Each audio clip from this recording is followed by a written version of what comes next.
you're anything like me, you've got work that you like to do and work that you don't like to do. Unfortunately, we have to get both done, right? So what are those tasks for you? For me, it's taking care of duplicates in our databases.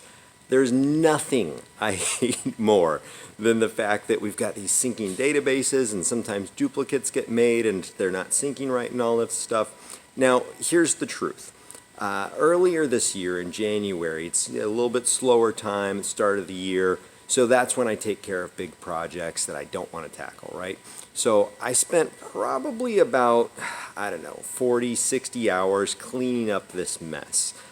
Because unfortunately, our technical guys, they don't know all of our customers, and most of our sales guys, they don't know how to deal with database issues, so I'm kind of the guy that gets stuck in the middle, right? So I've got to deal with this.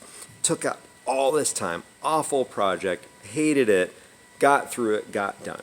Now, what I learned is if we do this in little bite-sized chunks, if I show the team, hey, do this here, if I take care of this in 5 minutes once a week, it's pretty easy to handle, right? As bite-sized chunks, it's super easy.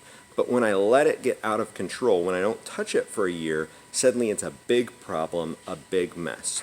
What are those bite-sized chunks in your business, with your team, with your production, that you don't address on a regular basis that you should be addressing? Usually what I've seen with our customers, this is often backing stuff up. This is often organizing stuff.